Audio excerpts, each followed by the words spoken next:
Hi there, I'm Mark Isero, and welcome again to the Highlighter Article Club, an experiment in community reading where we read, annotate, and discuss one great article every month on race, education, or culture. This month we've been reading I Went to Disney World by Graeme Wood, and this week I got the opportunity to interview Mr. Wood about his piece. And before I say anything else, I just want to thank Mr. Wood for his generosity. He is a staff writer at The Atlantic and the author of The Way of the Strangers Encounters with the Islamic State.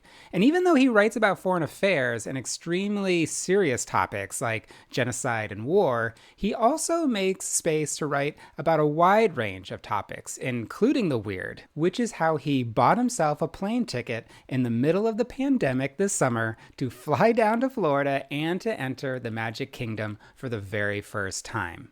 I hope you like this conversation. Mr. Wood, thank you so much for being on Article Club. Oh, it's a pleasure. We are excited about I Went to Disney World, your piece in The Atlantic, but I wanted to start by asking, it's pretty safe to say that Disney World is not your regular beat. Is that true? That's true. I'm probably best known for doing foreign reporting, first of all, reporting that requires me to use my passport. But, I've reported on a lot of weird stuff in the past, including, pro wrestling in the United States and hurricanes. And so I like to think that my beat is anything that is interesting to me and also interesting to a lot of other people, including an editor who I can get to assign me a piece.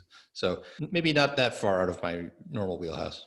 Yeah, well, this certainly was interesting to us. We've been reading a lot of fairly serious articles, and this one was just hilarious, even though of course, it's serious as well. But how did it come to you, this article? Was this your idea or your editors, or how did it originate? Well, I noticed, as so many people have, that we've all been kind of living within our own minds during the pandemic. We've been staying at home. We have been going different degrees of crazy. And so I wanted to, at some point, reckon with the fact that there are other people who are doing different things, have different sets of preferences, are willing to do different things. And the first chance I had to meet people who were like that, who didn't have the same urge to stay home and crush the curve and so forth, as I had, I wanted to go see them and meet them as soon as possible. So when Disney World opened up, it seemed like a pretty good opportunity to do that.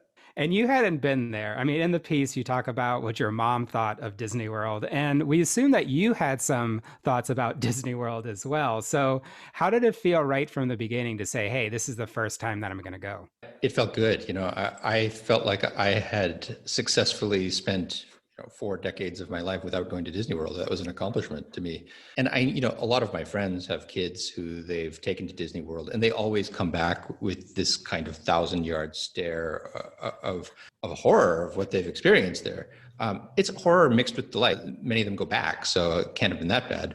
But they do remember trying to take care of their kids in this festival of ways that their kids can beg them for things, make them wait in line for hours and hours in horrible heat. It is not an entirely pleasant experience, as it's been relayed to me by fellow 30 plus year olds, 40-year olds. And so the idea of doing it now, I was willing to do it because it was so different from the negative experience that I've known other people to have and that I would expect that I would have in normal times. When did it hit you? Did it hit you first in the airport about what you had gotten yourself into? I knew what I had got myself into. I knew that Disney World would not be a normal place for me to be in, that everybody has a certain degree of agoraphobia if they've not been going out for as long as I had not been going out. And yeah, as soon as I got to Orlando, Florida, and I found in the airport that there were a lot of people who just weren't compliant with what seemed to be the sensible mask wearing suggestions and so forth. I figured that, yeah, my life or my experience was going to be very different in the next 4 or 5 days from what it had been for the previous 5 or so months. Yeah, you have that scene in the airport with the masks, and right from the beginning, you comment about Florida, almost like it's a joke, which comes throughout the piece, even at the end. It's like Florida, Florida. And it's like this sort of inside joke that we all know about. But what were you trying to get at there? First of all, I love Florida. Some people read this piece and think I'm trying to run down Florida. I am from Texas, which is another place where people have very strong sense of their individual liberties, and to me, a very appealing desire to be their own person, and that includes going off into the wilderness and doing whatever the heck they want to do. Florida is the swamp version of Texas. It's also, I think I say in the piece, the American version of Yemen, in that you can go there and there's lots of space for idiosyncrasy, weird behavior, including some antisocial behavior. And when I got to Florida, it did feel very different from the New England that I had come from that day when I got on the plane. Yeah, there were people who, as I say, weren't wearing masks, but there's also just a general vibe in the state of Florida of this is a place of great chaos, productive chaos, beautiful chaos sometimes, but also terrifying chaos if you happen to be, happen to have a gun pulled on you or meet an alligator when you're not expecting it. So my experience in Disney World was, I have to say it was actually different from every other Florida trip that I've taken. It was striking how different it was from the rest of Florida because of the orderliness compared to the chaos nearly everywhere else. Yeah, that was part of the piece that we really wanted to ask you about article clubbers. You have the Florida part, but then you get into the park. And it was so interesting.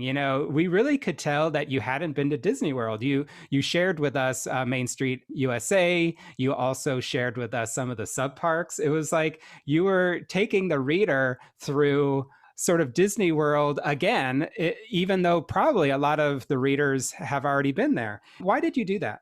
Well, first of all, I wanted to be clear about what the experience was for me. I mean, this is a first-person article. It's a travel piece, and I need people to know what it is like to be me going through it.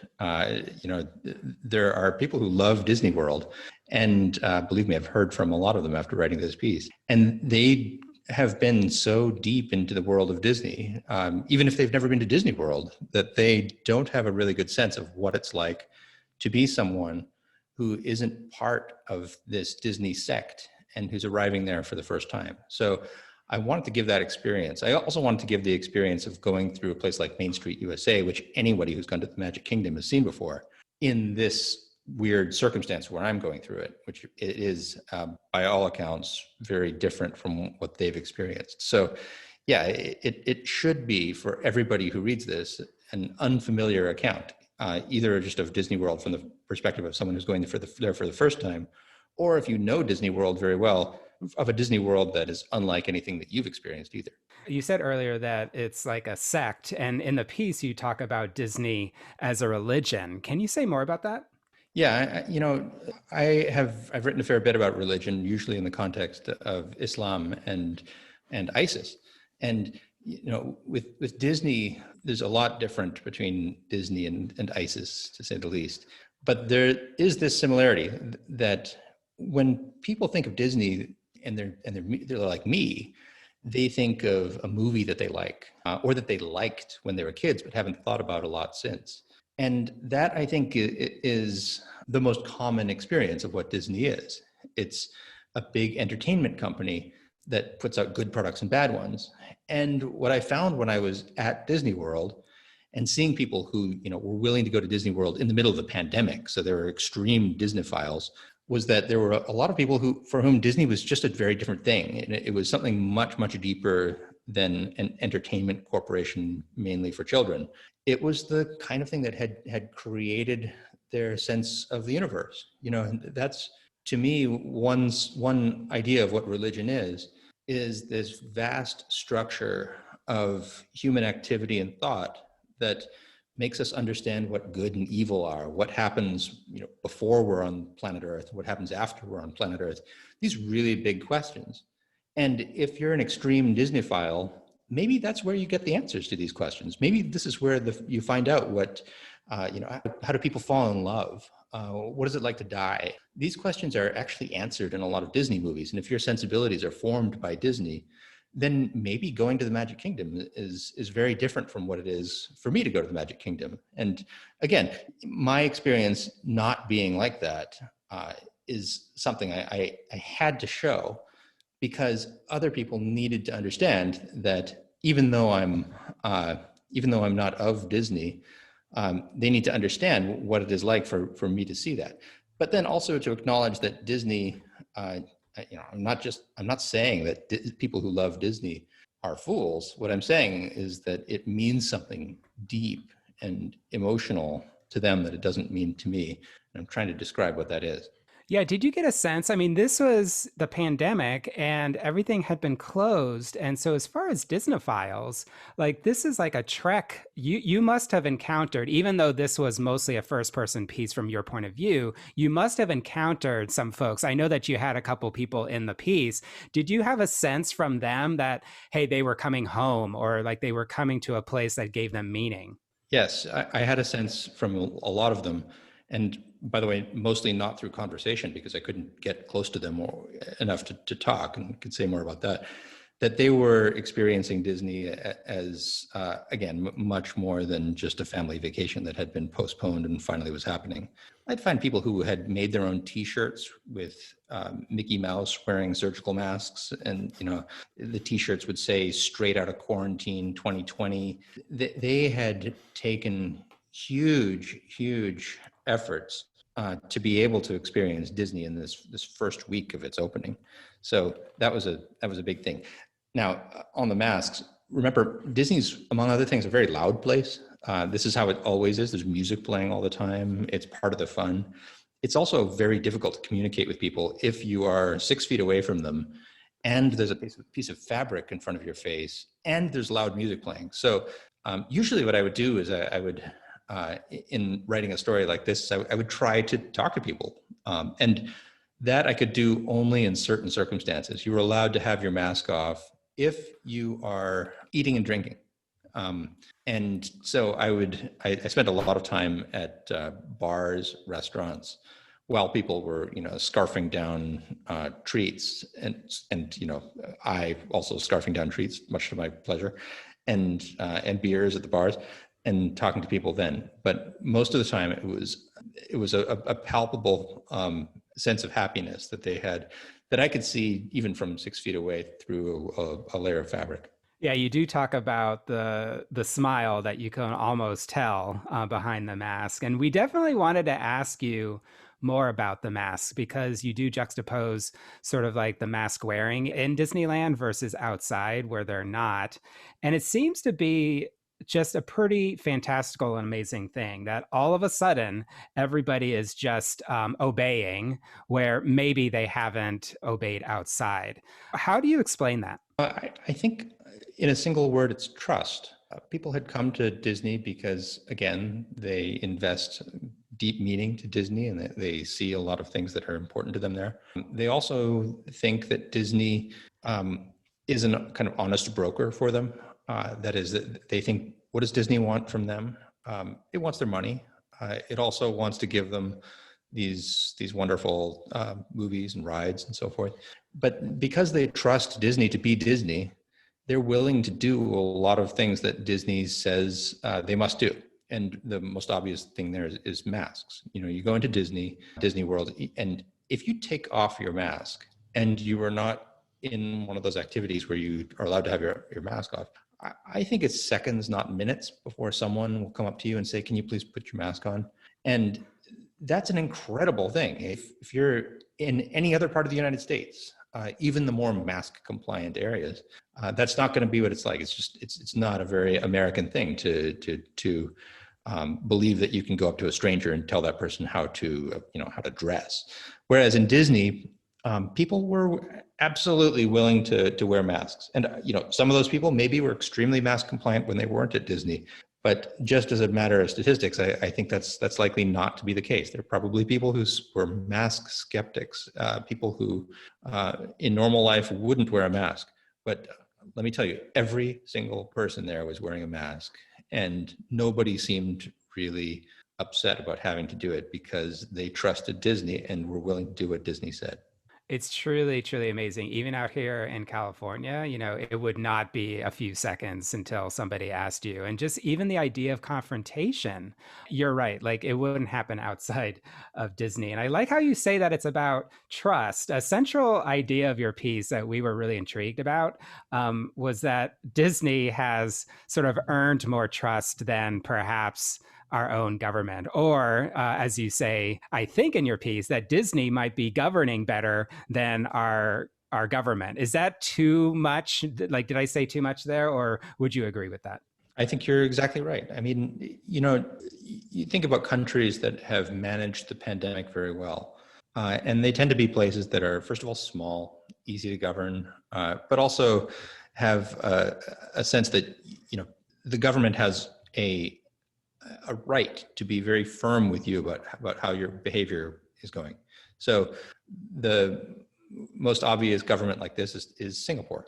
And sure enough, there's a very famous cover story in Wired magazine in the early 1990s describing Singapore as Disney World with the death penalty, which the comparison I think is an apt one. You've got these small or not even that small city states where all sorts of aspects of your life are managed. You're on camera all the time. You're having to follow rules that you don't get a say in. You just show up and then you have to follow those rules. And that management yields some real benefits. I happen to be a small d Democrat myself. I think that people should vote on their leadership and have a chance to say whatever they please.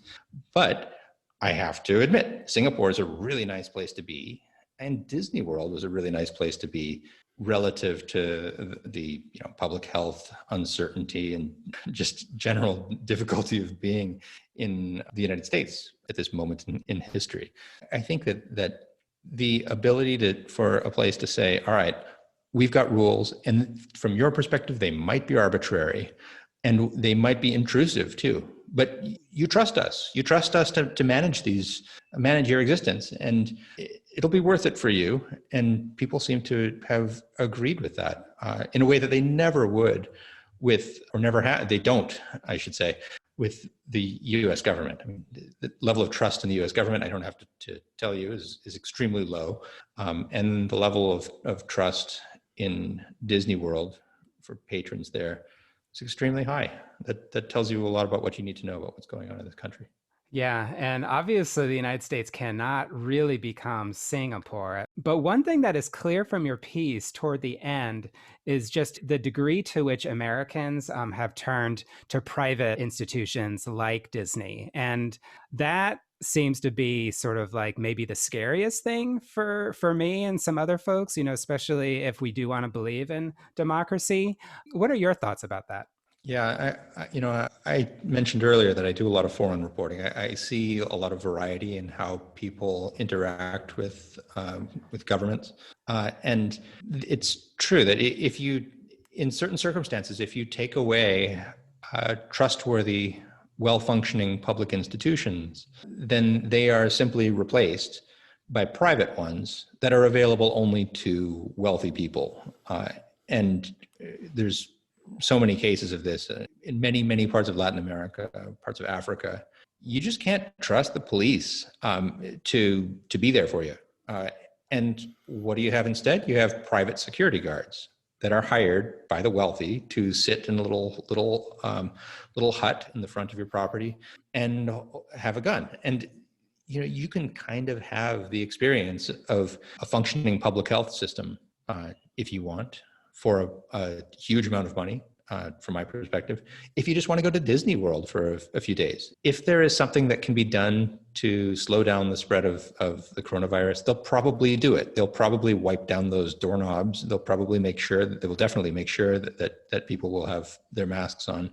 And that is nothing other than public health authorities turned into private ones for money. So I don't like that as someone who likes a functioning state and wants it to be available to everyone, no matter how rich or poor they are. That's not a trend that I would like to see more of. Yeah, for as funny of a piece this is, It sort of just caught me and caught us in the middle toward the end about how serious the message was. So thank you for that. And I think that I had a couple more questions about how you pulled that off. First, on sort of like the reporting and the organization of your piece, it sort of reads, chronologically. You go to Disney World. Obviously, there's a whole lot of reporting underneath it. How did you make the decisions about what to include versus not in this piece? My answer to your questions about this they're probably not going to be that interesting. I wrote it, I wrote this piece very, very quickly. I went to Disney World for 4 days or so. I got on a plane. I got to Connecticut where I had to quarantine myself because of state regulations. I sat down in quarantine, and 7 hours later, I had what was basically the piece written. That's amazing. And I wrote it from start to finish. So obviously, one goes back, one edits. I don't have a strong sense, though, of how I structured it. You seem to have a better sense of the piece's structure than I have at this point. Well, one thing loud and clear. I mean, we just met, so I don't know about your sense of humor or anything, but this piece is just so funny and so well written. And I know that you've written on some other sort of wild things in the past, but do you feel like you like to do this kind of writing in addition to some of your more serious pieces? Just because like there's just some laugh out loud parts to this. Well, first of all, thank you very much. That's very nice of you to say that the writing is good and that there are some laugh out loud parts, because I'll let you in on a secret here. So I mentioned before I write about ISIS. I've written about other very, very bad things, genocide, for example. And I really believe that you cannot write about things that are serious without a sense of humor as well. And not just because it's psychologically necessary. That is, it's not just because you need to have a little happiness in your life to get by. No, I think because if you have nothing but solemnity in a piece, then no one believes in the solemnity. The solemnity actually doesn't come through. It seems instead to be unreal. What you need is some relief, almost in the geographic sense, of high and low. The deeper the dark portions, that depth is revealed by the happiness in the higher portions. And you have to be honest about when that humor or that irony exists. Otherwise, people will not understand how bad the darkness can be. You have to have both. If you don't have one, then the other one will not actually land in the correct way. And also, you're also not going to be honest. I mean, I've been in war zones where I've read pieces by other writers, and they have been unrelenting in describing how bad things are. And I happen to know that war is a horrible thing, but there are moments in war that are funny. There are moments in war that are relief from this unrelenting misery. And you have to mention those. If something weird happens and you don't say that it happens, then you're not being honest. And readers can detect that. My guidance here is I want my readers to experience what it is like for me. And what it was like for me to be in Disney World, it was both unpleasant and funny. The irony was constant. And if a piece that I wrote didn't convey that, then I don't think that I would have been doing anyone any favors. It wouldn't have been as much fun to read, and I don't think people would have understood what it was like, and they certainly wouldn't have understood the whole range of emotions that I felt and that I think they should feel in properly understanding what that experience is like. Thank you so much for that. Thank you so much for taking some time to talk to us and for sharing a little bit more about your piece. We really, really appreciate it. Thank you, Mark. It's been a pleasure. I want to thank Mr. Wood yet again for participating in Article Club. It's funny because this is the 9th time we at Article Club have had an author join us, and for some reason, it still seems new and amazing to me. It also goes to show you how generous authors are and how reading really has the opportunity to connect us no matter who or where we are. So, with that, I'm going to say one last thing, which is if this interview intrigued you, and you want to join our discussion next Sunday, September 27th, on this article, there is still time to join. All you need to do is go to highlighter.cc/discussion and sign up. All right, that's it for this episode. Thank you so much for listening and have a great week.